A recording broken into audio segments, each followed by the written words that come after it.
Welcome to the Do More podcast, where we share strategies and tips for improving your life in every aspect. Here's your host, John Farling.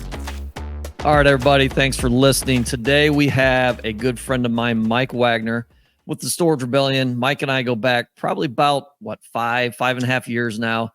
And I can honestly say he's been one of the bigger influences in my life, not only with self-storage investing, but also personal development.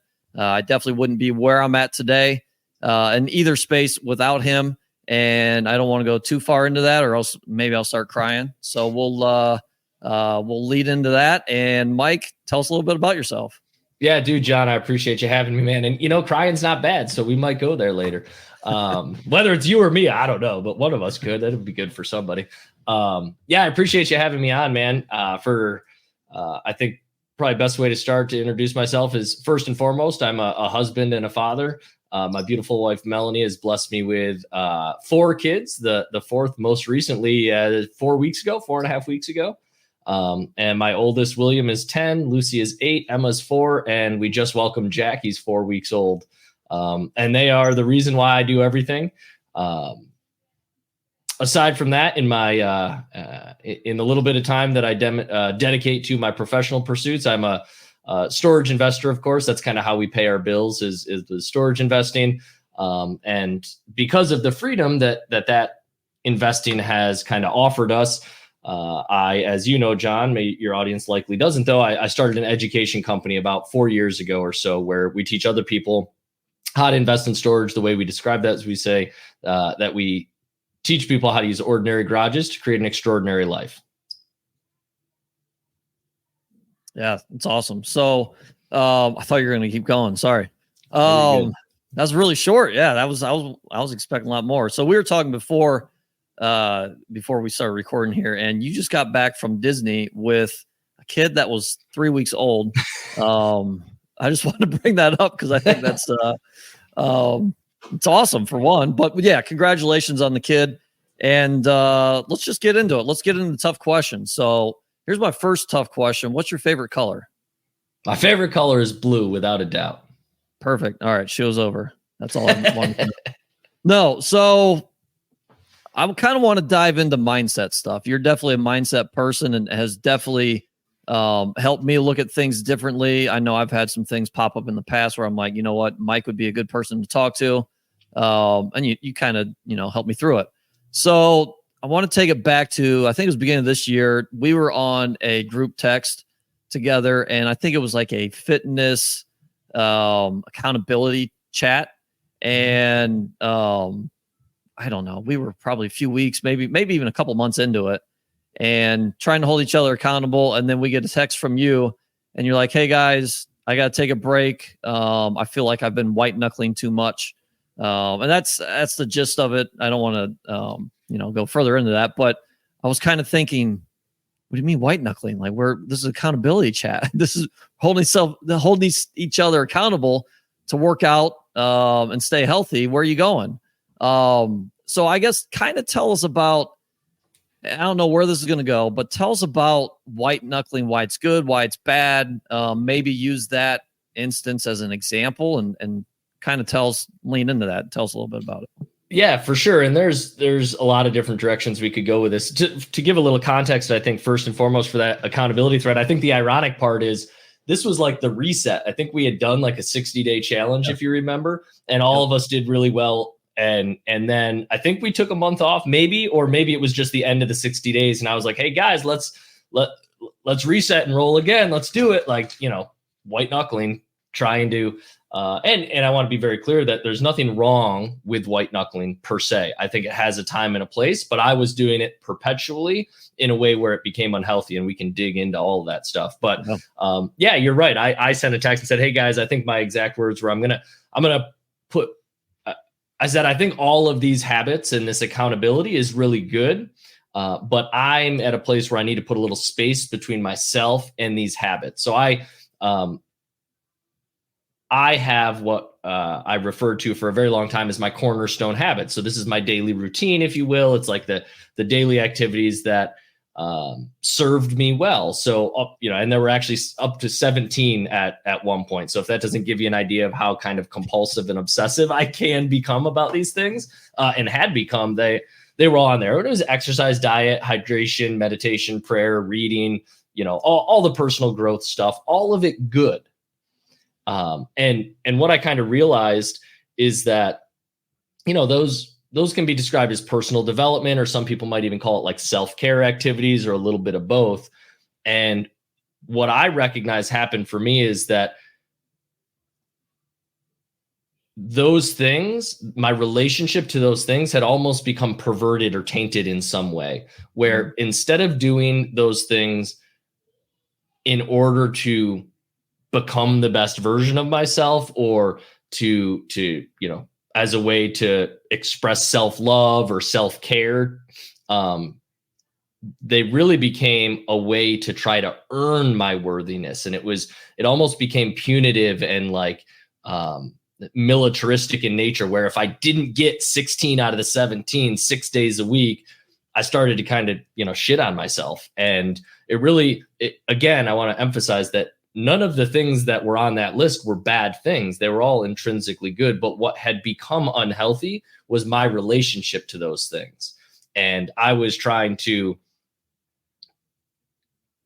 complete enough of them almost as a way to cover up feelings of, inadequacy or shame or whatever. And so it was me trying to white knuckle my way to wellness. And, this isn't the first time I've done that in my life. And I think we all kind of ebb and flow, where we get over involved or attached to something. And then we kind of, have to ride back down the backside of that wave. And there's always, I know you've talked on your podcast before about balance, or how there really is no such thing as balance, right? It's just an ideal concept, but we're always a little out of balance. But I found myself riding that wave to the very far extremes. And that's when I decided, hey, I got to put a little bit of space between myself and these habits. And I think what I said to you guys was, I'm still going to do most of them most days. I'm just not going to keep score anymore. Yep. So is that, so we say white knuckling, is that in a way, and I'm not at all labeling you, but this is, the society we live in, is that kind of OCD? Well, there's a little bit of that for sure. And maybe it'll be helpful if I explain, just for context, kind of how I view white knuckling. I think white knuckling can be a healthy thing. And I'll use a personal example, right? So I used to self-medicate with alcohol. I haven't had a drink in a little over 5 years, I think, give or take. And my relationship to alcohol as many people who have struggled with alcohol won't say I'm recovered. They're always recovering. Mm-hmm. And I'm not criticizing or judging that. It's just not something I subscribe to. I do not have an alcohol problem. I actually now fully understand that I never had an alcohol problem. I had other problems, and alcohol was my best attempt at a solution. Right. But pertinent to this conversation, the reason I bring that up is because when I decided, hey, something's got to change. I don't, this drinking thing, hey, it's still fun sometimes, but it's not a net positive in my life anymore. Sure, it takes the edge off after a long day of work. And I wasn't a raging alcoholic throwing my wife through, second story windows or anything like that. In fact, when I told her I was going to stop drinking, she's like, why? You don't have a problem. And I was like, not externally. You're right. I don't. But if you knew what I was feeling inside, you'd understand. And I'm just not going, I don't want to do that to myself anymore. And so in those early days, I did have to exert energy and discipline and resist the urge to go out with some buddies and have a beer or two. And I had to white knuckle abstinence from alcohol. And that was a very good thing, right? Like if you're drinking too much, then go white knuckling alcohol or white knuckling sobriety is a really good transition, right? Like even if it's hard, being sober versus being drunk, if it's an issue for you, is a good move. But what I also understand is I've got this concept. I'm not going to pretend I made it up, but the way I describe it is that white knuckling was mastery of the alcohol problem, right? It was another problem that I used alcohol to treat, but it resolved that issue. I was no longer drinking, so a lot of those conflicts internally were gone, and it was good. But I was still what I would describe as I hadn't yet mastered the inverse evil. So alcoholism, drinking too much, was evil. If I go to the far end of the spectrum and I have to distance myself as far away from alcohol as possible and white knuckle the heck out of it, well, I'm still mastered by alcohol. It's just I'm mastered by the avoidance of it rather than the immersion in it. And so what I've been able to do over the last 5 years through a lot of deep internal work is, sure, yes, initially we white knuckle and bring ourselves way over here. And in time, I found the way to come back to center, where now my relationship to alcohol is one of neutrality. Like, I don't care if we go to the bar and you're having a drink and you got to go take a pee, I'll hold your beer for you. I don't like that. That doesn't bother me the way it bothers a lot of alcoholics. And again, there's no criticism or judgment here. It's just I think a helpful way to think about our relationship to the things, because the truth is somebody who white knuckles sobriety still has an unhealthy relationship with alcohol. Whereas I found a way to come back to center, and this alcohol example is just one example. The same is true for things that most people would say are good, right? Alcohol is, it's I don't know, controversial in many ways, because a lot of people say, well, it's not bad for you. It's like, well, it's kind of a poison. And yes, in moderation, it's not going to kill you overnight, but it's definitely like you're ingesting a poison. And if that's your choice, you're doing it, it's fine. But there are other things that most people would say undeniably are healthy, like exercise. That's, I would suggest, also not always healthy, because I white knuckled my way into a very physically fit shape. I ran 10 or 12 marathons. I did a couple Ironmans. Very healthy. Same with a healthy diet or nutrition, like food, eating. People would say eating well is healthy. Well, not if your relationship to eating well is obsessive to the point where you're only eating 6 hours a day. You're, very rigid. If you do indulge in a little snack, you then shame and participate in some self-loathing and don't eat for 24 hours after that. Like, there's all sorts of unhealthy relationships to otherwise healthy things, if that makes sense. Yeah, it's interesting to think of white knuckling, or however you want to label it, as an alcoholic who is white knuckling not to drink, right? Like, I don't think we think about it that way. This is all really interesting, really good stuff. I knew we'd get deep pretty quick here.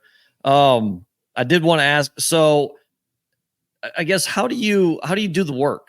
You said you had to do the work and within yourself. Where do you start? Because obviously you have to see something like, okay, I don't want to call it an issue, but there's something here that I've got to do work on. Where do you even start, and how do you do that work? Yeah, it's a good question. I'm not going to pretend to have the answer for everybody. I can tell you the path I took, and admittedly, it probably wasn't even the quote unquote best path for me, because none of us are perfect. We're human, and the fastest way to succeed is to fail really quickly. And right. So I'm into trying a lot of things, and I think that's helped me. First and foremost, I think it comes down to awareness and a desire, right? So the awareness that I had was like, all of the things I did in my life, going to school, getting good grades, getting a good job, like that all made my life better back in my, teens and 20s. Cool. And then it was like, well, it's better, but it's not good enough yet. And so then I moved into real estate and eventually into self-storage, and ultimately found financial freedom. And it was like, well, yeah, things are better than when I was living paycheck to paycheck. And it's not everything I thought it was going to be. Right? Like, financial freedom did a lot for me, but it didn't do everything I pretended it was going to do before I had it, if that makes sense. And that's really hard for people that haven't yet found financial freedom to swallow. They're like, well, you must just be doing it wrong, because if I was financially free, trust me, I'd be happy all the time and life would be good. I hate to tell you, that's not exactly the case, right? And so then the next iteration was moving into the coaching space, and it's something I genuinely love to do, like helping people, having an impact, watching people have the light bulb go off. If I can have a positive impact on people and get compensated for doing it, like that's just a life hack. Like I get paid to figure out how to live a better life so I can show other people ideas that might allow them to live a better life. Like there are few professions that offer that synergistic relationship between compensation and just like fulfillment. Again, here's the same thing. It's not about the thing, whether it's good or bad. It's about the relationship. Helping people. One of my goals was to help 40 people become millionaires through storage. Well, that's great and noble, but if I hinge my self-worth on whether or not I succeed at that, I'm going to be disillusioned once I get to that quote unquote finish line, just the same way I was when I thought financial freedom was all I need to do to be happy. Well, now I got to pay it forward 40 times and then I'll be happy. Well, the goalposts keep moving even when you don't mean to move them.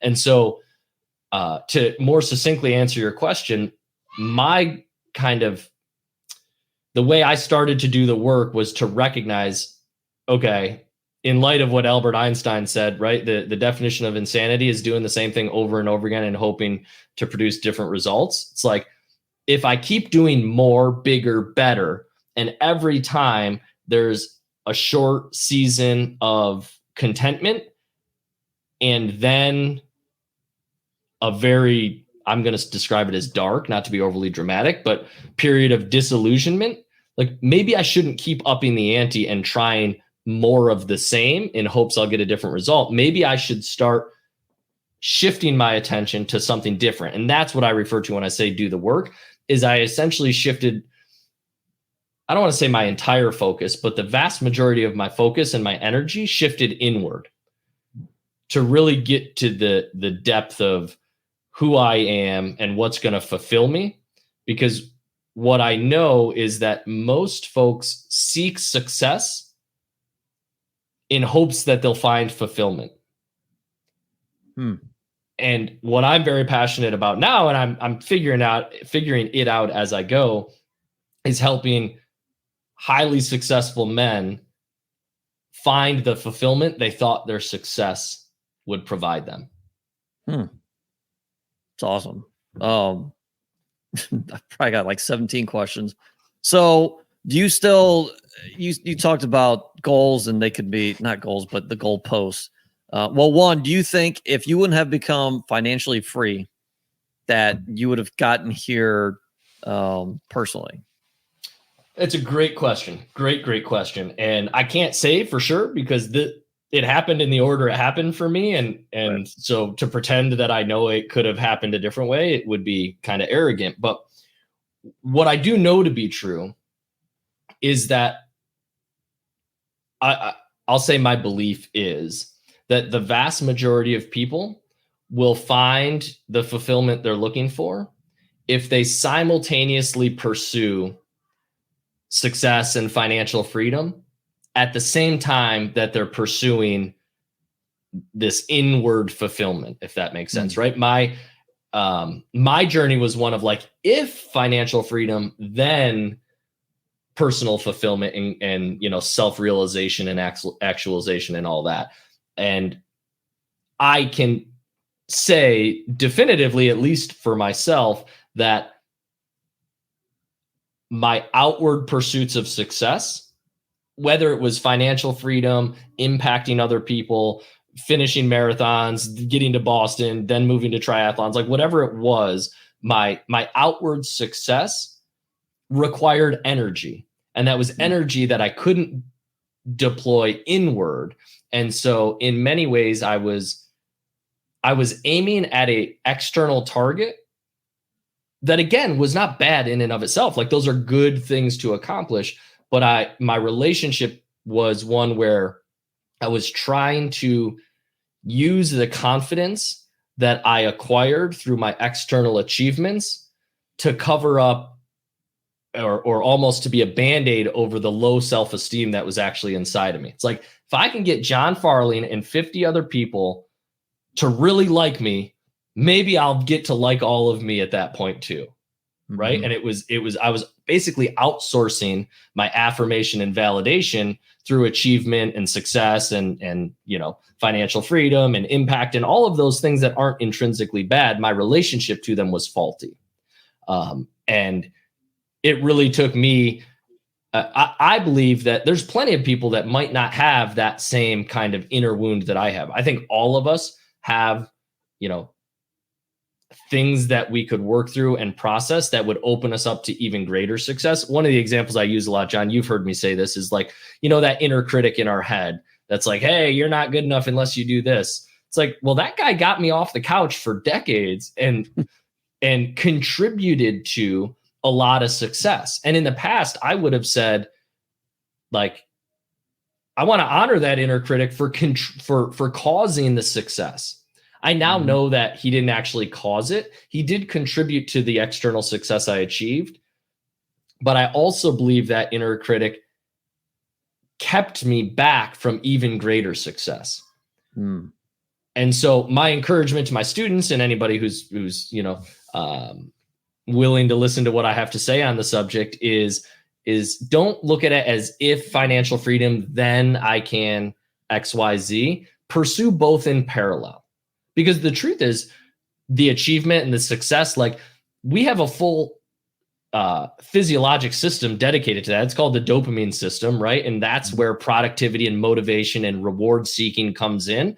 And it's there for a reason, and it's really good. I think our society kind of puts 90% of our eggs in that basket and about 10% of our eggs in the other basket, which would be the serotonin. That's the love and belonging for self and others. That's like the contentment. That's the happiness, bliss chemical. America really doesn't give a shit about that, right? Like, if we're just going to be honest, it's all about, like, what have you done for lately? And, oh, that's a great accomplishment, but what's next? And that goes all the way back into our school systems, where we're graded based on achievement. And as soon as we graduate high school, we get 3 weeks of pats on the back. And then it's like, well, where are you going to college? And the truth is, we were talking about college 2 years before we even graduated high school, right? And so this isn't a me problem. I think this is just a byproduct of how our society is set up. And a lot of great developments and innovations have come out of it. The song I'm singing is one about balance, where we recognize that there's two systems. And if they're optimally balanced, maybe 50-50, if that's the right number, I don't really know, but dopamine, serotonin, that's personal development and self-care in their true forms, then that's the highest level of not only fulfillment, but when we're fulfilled, we create success at a much higher level than we do if we're just white knuckling our way, grinding through day in, day out to get to the next goalpost. Yeah. So to put simply, I guess it's good to have goals. It's not good to think that once you reach a goal or certain goals that it's going to make you better or love yourself better. Exactly. That's exactly right. And one of the things that I tell myself often to remind myself of that, because this is everything I say here, I forget on a freaking daily basis, dude. Like, I wish that I could speak it much more than I can do it internally, but part of talking about it is what bolsters my ability to do it, right? There's that saying, when one teaches, two learn. So that's why I'm always so excited to talk about this stuff, because it's like I come out smarter on the other end. But what I often say to myself is the value in the goal, and I don't know who I stole this from, but somebody else said it. The value in the goal is not in achieving it, but it is in who we become as we pursue the goal. Yeah, that's awesome. So I kind of want to shift a little bit, and it popped in my mind when you brought up society and how society kind of teaches us things that probably not a great, there's good things, but a lot of not so great things.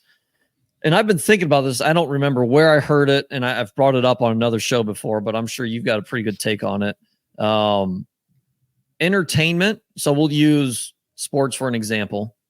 Not sports that we're playing in, but sports that are on TV. You live near Buffalo, so we'll say Buffalo Bills. If you're watching and you're glued to this team, it's almost a virtual reality where you're taking yourself out of your own environment and almost living through those players or the team's life in a way. And I've been trying to like work through that because I watch some basketball. I don't watch much TV, but I'll watch basketball every once in a while. My TV time's definitely gone down as I get older, and kids are a big reason. But this thought that entertainment is kind of a virtual reality to unplug us from our own lives is, I don't know. It's kind of scary. What's your thoughts on that? Yeah, well, I think you're spot on, right? It definitely can be. It can also just be totally a healthy hobby or indulgence, right? Like there are plenty of folks who watch a half of football a week, a couple weeks a year. Maybe they watch every Sunday, but it's one game, and if their team loses, their day isn't ruined, and if their team wins, they're not happy for 3 days, right? It's really like, to what extent are we hinging our well-being on, in this case, the football team? But we could zoom out and look at this at a very macro level of like, the extent to which our well-being is predicated by our preferences being met. That's really when I talk about the work, that's what I'm talking about, is like, I try to detach myself from my preferences. So if you ask me, I prefer that my son and I win in fantasy football. But if we don't win, my job is to not let that ruin my day. Now he's 10. He's terrible at this. It ruins his week, man. And it's really an interesting dynamic, especially for my son and I, speaking personally, because I was an addict to just about anything you could be addicted to. I've been addicted to it. I'll just be honest with you. And I was addicted to football back in the day, high school, college, fantasy football, to the point where like my wife would leave Sunday morning when the pregame show started, and she wouldn't come back until 10 o'clock at night, halftime of the Sunday night game. And I'd watch the rest of the half and then go to bed. Like I was all day, every day. And then Monday night and Thursday nights too.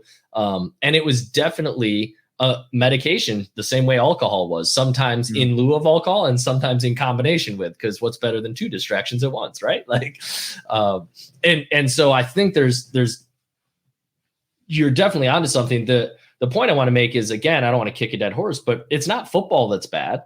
It's any one individual's relationship to football. And if that game is and people know this, right? So people know in their heart, if they're honest, they'll look and go, yeah, I shouldn't really care as much as I do. Well, the reason I'm caring so much about this football game is because it's easier to care about that than it is to hold up a mirror, look inside myself, and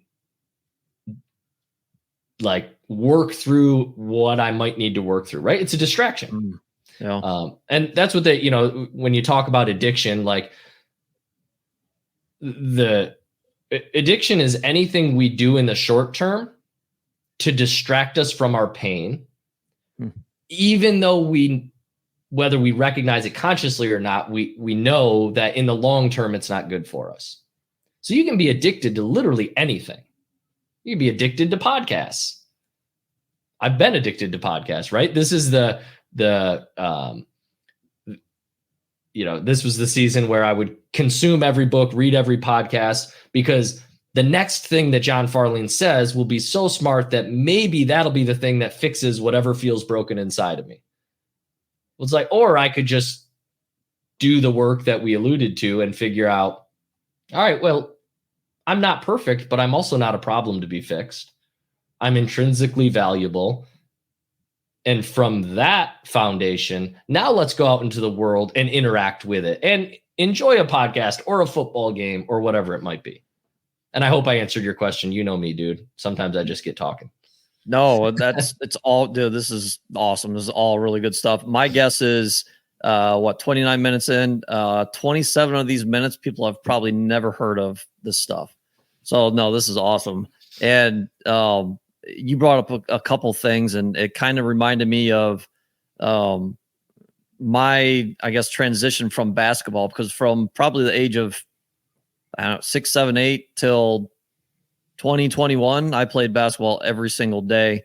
And it was my life. So there's a transition there from, obviously I didn't go pro. I barely hung on through most of college. And then it was like, okay, what am I? Who am I? What am I doing? And I felt this itch, this urge to continue to stay with basketball.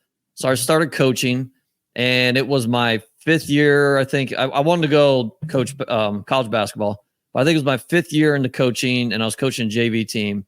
And after the season, part of it was our daughter was born, but I think because I had a good team, we probably overachieved what we should have done. Had a fun time, and it just was a really good season. It felt like that itch was gone, and I no longer had to coach basketball. And it was literally like a light switch that hit, and I'm like, I'm cool with not coaching anymore. And up until that point, I was not. I was all about coaching. So maybe I don't know where I'm going with this, but I wanted to share that. And maybe let's talk a little bit about identity. How does that, how do we, and you talked about it too, right? You were watching football and drinking, and that was probably part of your identity. How do we grasp onto it and be like, okay, I am hanging on to a bad identity, bad piece of myself here. I need to let go. This is not me. Yeah, it's a great question. So, and identity is a very complex concept, obviously. And there's kind of two ways to look at it. One is to acknowledge that, we all have an identity, right? And yours was as a basketball player, and then a basketball coach. And then you got to the point where it didn't need to be that, but you transitioned into real estate and self-storage, and now you've likely adopted some of that as part of your identity. And there's lots of really healthy aspects to doing that.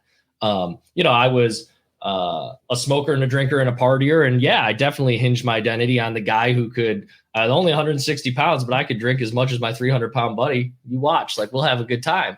And you see who could stay up till 6 a.m. Like, I literally, it sounds so, I'm embarrassed to say this out loud, but like, I literally, part of my identity was hinged on what a good partier I was. Like, we could go for days and weeks at a time on fish tour and like, whatever. It's crazy to think about. And then I replaced that identity with a healthier one. To your point, I became a runner, and then a marathoner, and then a triathlete, and got pretty good. I qualified for Boston. I ran in the Boston Marathon. And funny story, the way I did that is my junior year of college, I just made a rule that for every drink I had to run a mile. So if I went out and drank 12 beers in a night, I didn't have to do it the next day, because that would have just been really mean to myself. But by the end of the month, my numbers of miles had to eclipse my number of beers. And then over time, I got to like a 4-to-1 ratio. And, I got really fast at running, and really fast for myself. So I replaced my identity with this new identity. And then when I couldn't get any faster as a runner, because I had just run Boston, I was like, I don't want to, I qualified for Boston. I ran 3 hours and 10 minutes, which is like a 7:17 pace for 26.2 miles. And I don't know how graphic I should be on your show, but I will tell you, I spent 6 hours very, very ill after that, in ways that nobody wants to be ill. I'll just leave it at that. So I kind of recognized, well, that's probably not good for me. I can't keep pushing that limit.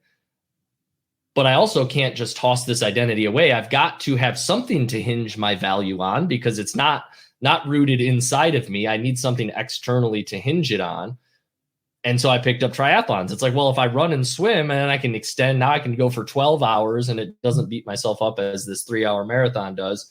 And so there's all of that I wanted to share, because I think it offers a context that I can share this concept that hopefully will be valuable for the listeners. I like to think of the identity, and this comes from Richard Rohr. The identity is the container, right? It's the container that we build up to create safety and security in. So it's our ego for lack of it. And I don't mean ego like as a bad thing. It's just like, this is my identity. This is who I am. This is how the world sees me. This is how I see myself within the world. Here's this container. And I swapped my partying container for a health fitness container. And that was a good transition. No one would argue with that. That was healthy for me, for sure. But it was still just an empty container. Mm-hmm. And if all anyone ever does is swap out their container for the next one, for the next one, for the next one, they've never filled the container. And that's where this inward work that I talked about comes into play. The only reason to have a container is, one, to protect ourselves when we are young and insecure and we need that protection. But as we grow and mature into the second half of our life, the calling is to, okay, take that container that you have and start filling it with something of more substance, right? Now, here's the critical thing. That doesn't mean that, like, because what'll happen is, myself included, you'll if you start to wrap your head around this concept, you're like, oh yeah, it's the inward stuff, that's all that matters. And those people that are worried about their container, they're not as good as me. They're not as evolved. They're not enlightened. It's like, well, no, because you can't fill an uncontainer. You need a container in order to fill it. The challenge is, if all you ever do is build the container, and this is where you see midlife crises come in, Mm-hmm. right? Somebody builds a container, they have this identity, then they hit middle age, usually 40 to 45 years old, and they're like, oh, this didn't fill me the way I wanted it to. So instead of trying to fill the container and doing the hard internal work, they're like, well, let me go get a Corvette and a hotter wife, or just a chick on the side, or whatever it is, right? Like whatever that stereotypical midlife crisis is. And they basically swap out their old container for a new one and wonder why it doesn't fill them up either. Well, because you're focused on building the container instead of filling it. Wow. And I think the last piece I should add is, it's not like one and then the other. Same concept that we mentioned before. It's not if this, then that.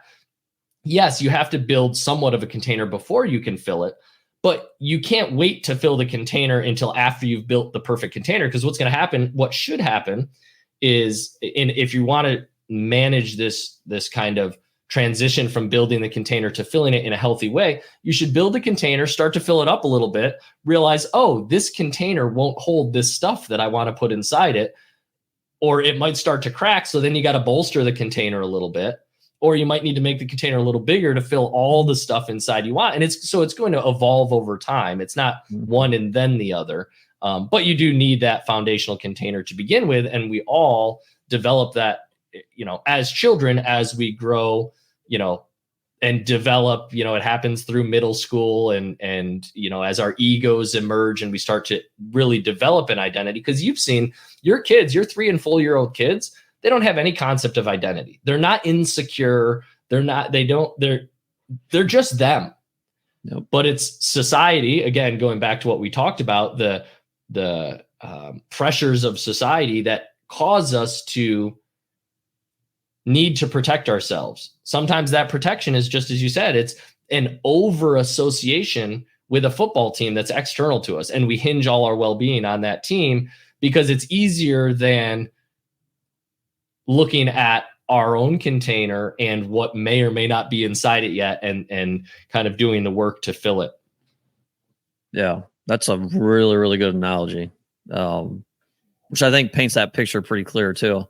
So as you were talking, it kind of reminded me that you're super competitive dude, right? We can call it white knuckling, a little bit OCD, maybe some addiction, however you want to label it. You're super competitive dude.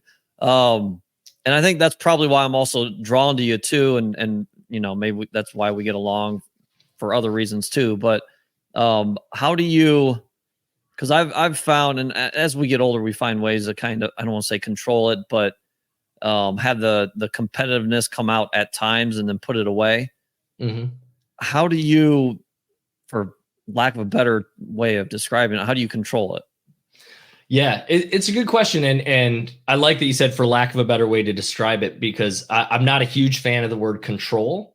Yep. Only, and this does not say anything about anybody other than myself, but my attempts to control everything as part of my container, right? Type A, OCD, high achieving, hard charging entrepreneur, highly competitive.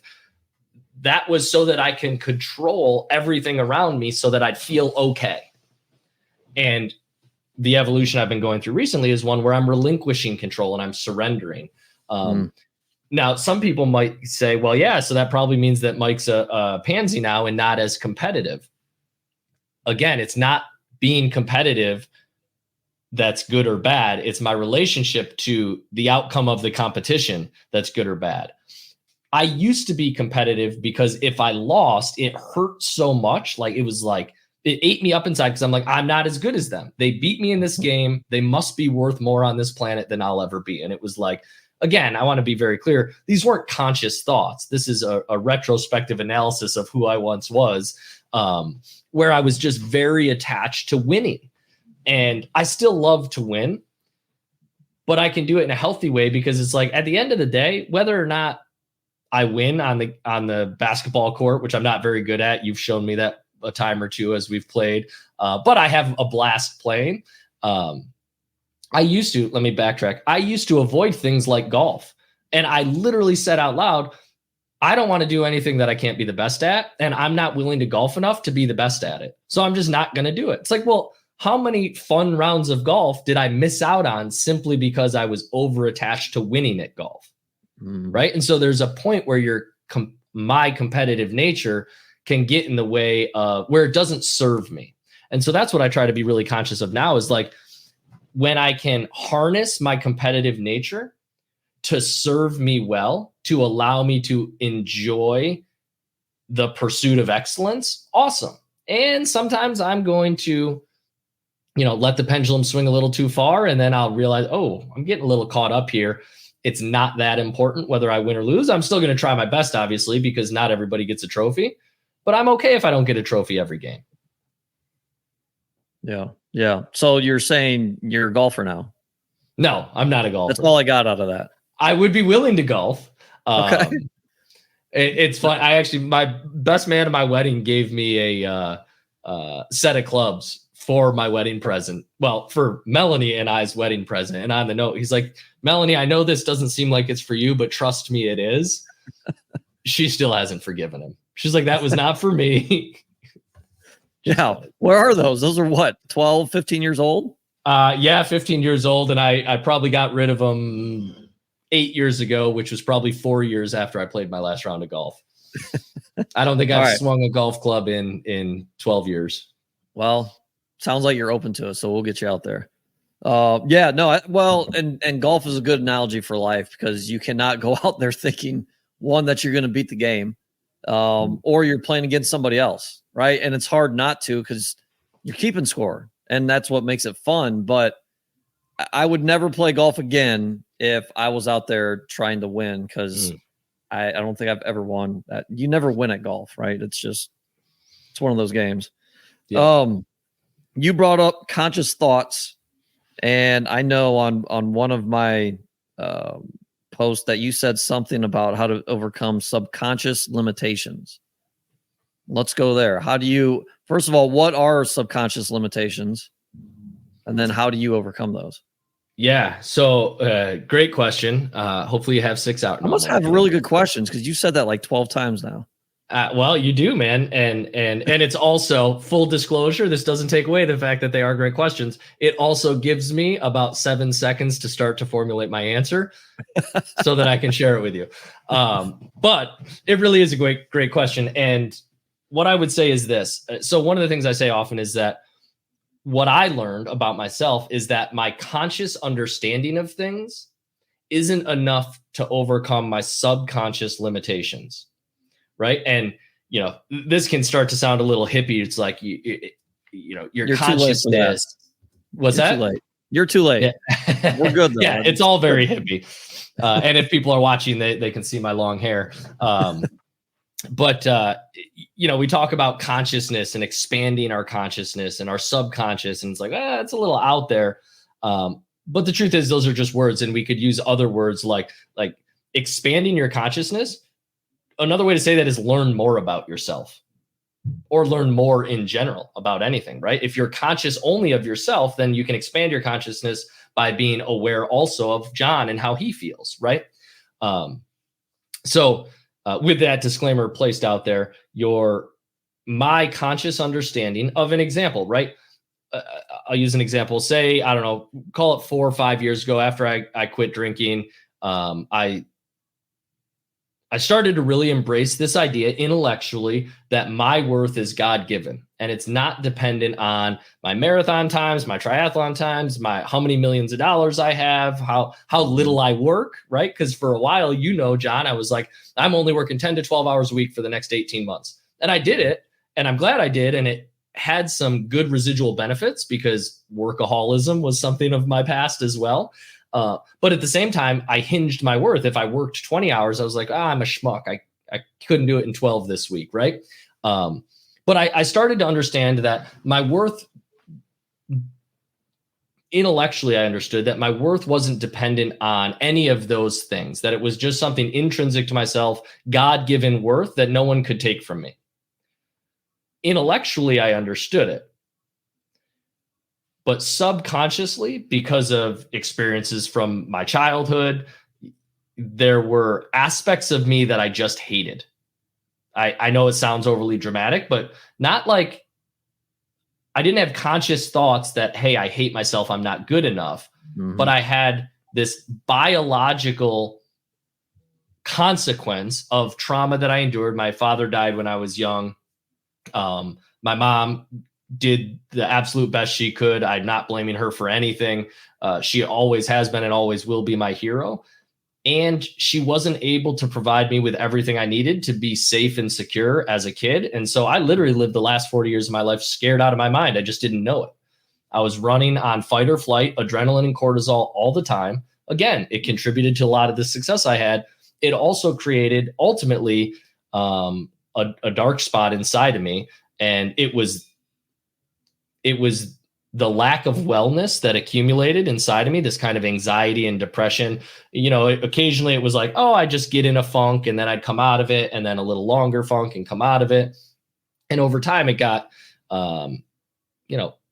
more and more clear to me that I wanted to resolve it. And so what I needed to do was start to explore my subconscious. What are the things about my past that I'm not conscious of? I don't want to say that I don't know, because what I now understand is that I always knew this stuff. I just didn't know it intellectually. I knew it biologically, spiritually, and emotionally. And what I did was I hid from my emotions in my intellect. That's why, at risk of sounding arrogant, I'm a really smart guy, because I've been flexing my brain for 40 years to protect myself from a very immature emotional system. Because when I was young, stuff happened and I couldn't process those emotions. So I had no other choice. It was a survival strategy that served me really well. But as time went on, I got to the point where I needed to restore balance. And so that's where I started to go, okay, I knew intellectually my worth was not hinged on my external development or achievements. But at the same time, knowing that in my brain wasn't enough to resolve the lack of wellness that I was experiencing. Hopefully that makes sense.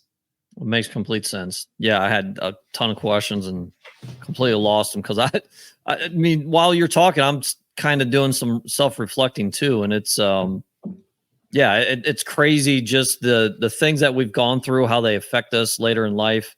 When do you think, so obviously there's some extrinsic and intrinsic things that you can work on. I know we've talked about, and I know, like, I live in Ohio.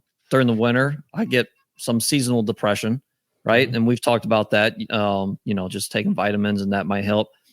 I don't know if you can answer this, but one, when did you start really doing this heavy lifting, personal development on yourself? And then two, how much of it is extrinsic compared to intrinsic?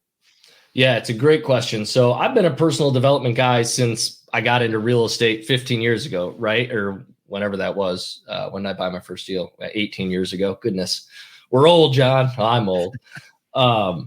So I, personal development, and here's what I want to offer you. This is just kind of coming through me as because of what you shared.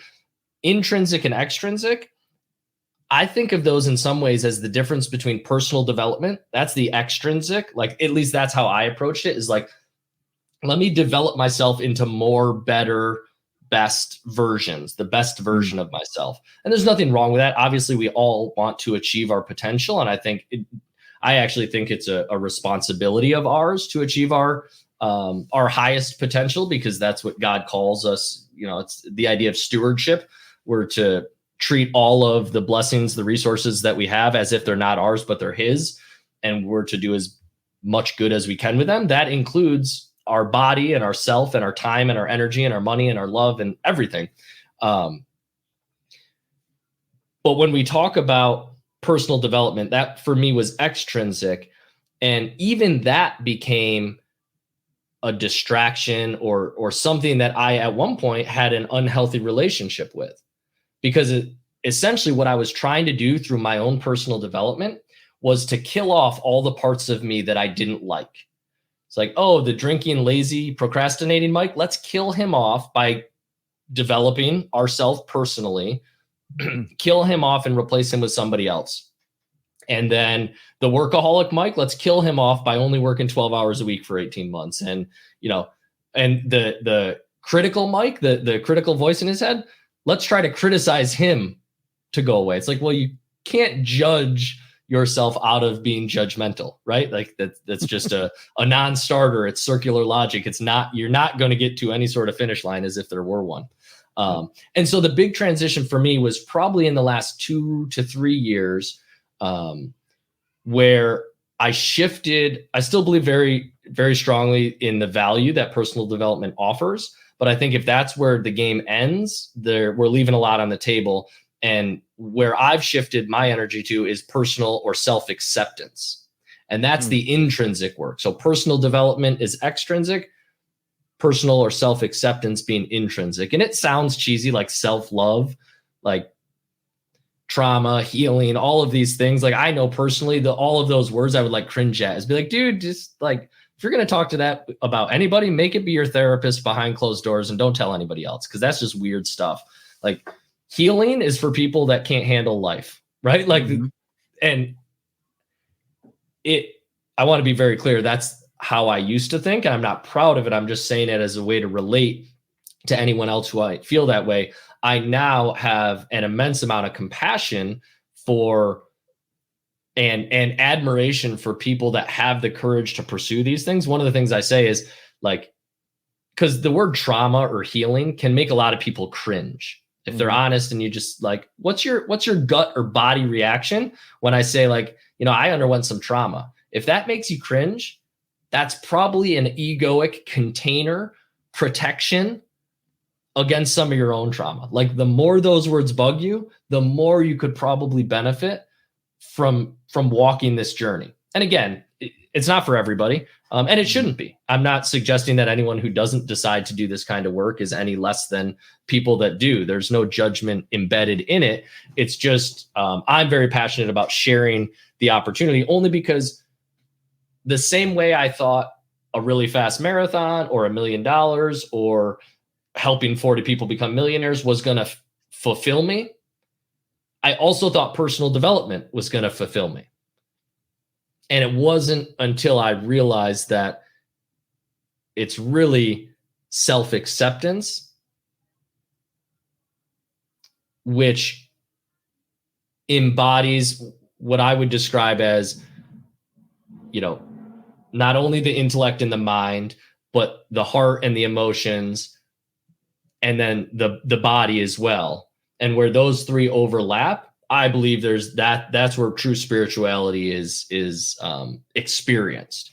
And that to me is, again, not a finish line, because there is no such thing, but that is where I have personally, the only place where I've found true contentment and fulfillment, harmony, balance, peace, like well-being, whatever word anybody wants to use to describe it. That's where I found it was the integration of those three areas, which then produces the spiritual experience.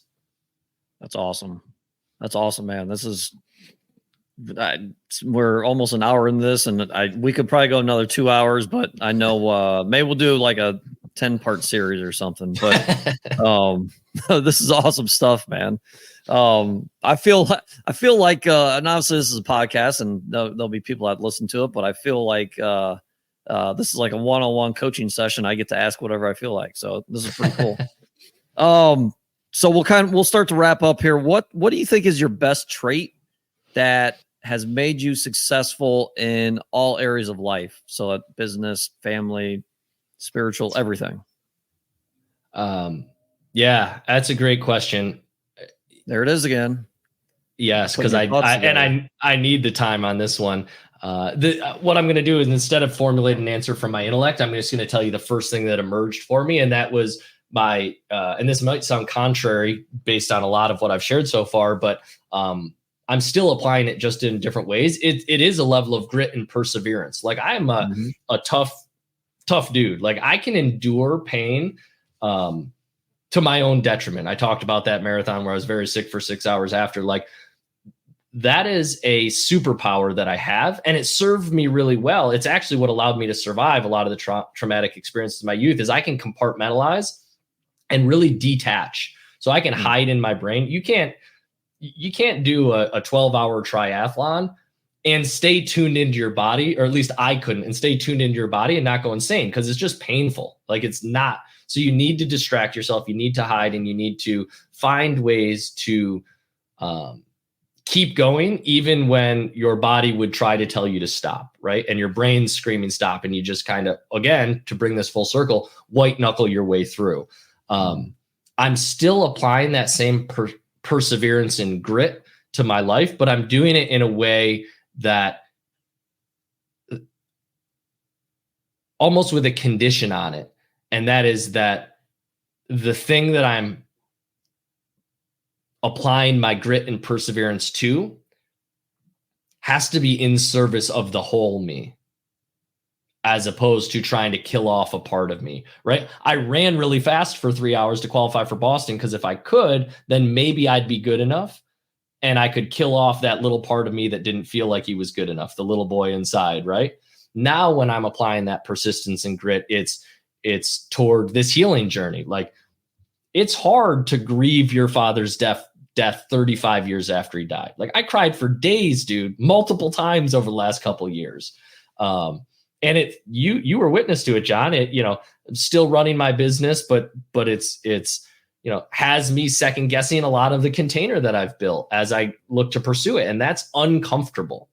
I mentioned on one of your Facebook posts, I think, about you were judging yourself a little bit about not getting out of your comfort zone. And I pushed back and I said, bullshit, I don't buy that story. You are pushing and have been pushing out of your comfort zone. It just didn't feel like it because of how much you've practiced it, yada, yada, yada, right? Like, I think that's a really long-winded way for me to say perseverance and grit is probably one of my superpowers. Yeah, no, and that's probably common with a lot of entrepreneurs. Your answer is definitely a lot deeper than most. But I think just to keep going is, because especially as entrepreneurs, you're going to run into obstacles no matter what those look like. And yeah, I think that is a superpower, and yours may be a superpower that, you can compartmentalize things and that all works out for you. Well, let me add one piece to that. I think it's very important in my encouragement, because I think you're right. And this is why entrepreneurs, some of this, what I'm sharing, equal parts resonates with hard charging entrepreneurs and also repels them. And I think the difference is the perseverance and grit that we apply to our external pursuits is oftentimes, not always and not exclusively, but oftentimes there is a unhealthy element of running away from who we truly are, trying to perform our way into being somebody. And what I'm talking about now is applying that same perseverance and grit toward approaching who we really are. And that's just as scary, believe me. Yeah, no, I believe you. No, that's that's a really good spot that we can end on too. I do want to ask before we can tell people where they can find you, what's next for you? Yeah, it's a good question. Just had my fourth kid, as we mentioned at the outset of the show. So obviously spending, I believe very highly in life work balance. But I need a certain amount of work to feel fulfilled and fill up that dopamine section. So I'm still going to continue operating the Storage Rebellion. We've got an incredible group of people who meet a couple times a year in real life, and then of course much more frequently online to talk storage and help people use these ordinary garages to create an extraordinary life. My hope is that by helping them and supporting them to achieve financial freedom, that it gives them the opportunity, if they desire, to do the kind of work that you and I have been talking about, if they want to, and if they need to. And if they don't, then I'm just as happy to help them meet their financial needs, because sometimes that's the only thing that is missing for folks. And then aside from that, I'm in the process of launching something called Beyond the Rebellion. And this is a very small mastermind community where I'm not the expert. I'm just one of the participants and looking for high achieving men who are interested in finding the fulfillment that they thought their success would bring them. So I'm excited. I don't know exactly what that's going to look like yet, but it's the path I'm walking. And so I excited to invite people on it with me, as it evolves. Yeah. Well, and I highly recommend, one, if you're looking to get in self-storage, or if you're already in it and want to learn more, to check out the Storage Rebellion and Mike. But when I signed up, when I met you, whatever, we talked 5-ish years ago, I had no idea that I was going to get such deep personal development as well, which has happened. So if you want personal development and don't necessarily need the storage or not interested in storage, Mike is a great person to reach out to and learn more from. So where can people find you? The storagerebellion.com is probably a good place to go for folks who just want to see what the community is all about. StorageRebels.com is our free community that people can join. There's like a 7-day course. I think there might even be I don't know what else there is, but there's all sorts of free storage content that people can use to explore storage specifically. And then, that's it. That's awesome, man. Awesome. Well, again, thank you so much for coming on. This is going to be a mind-blowing episode for most people. Thanks again. Thanks for listening. We'll see you guys next time. Thanks for following, subscribing, and listening to this episode of the Do More podcast hosted by John Farling. To learn more or ask questions, go to l4investing.com.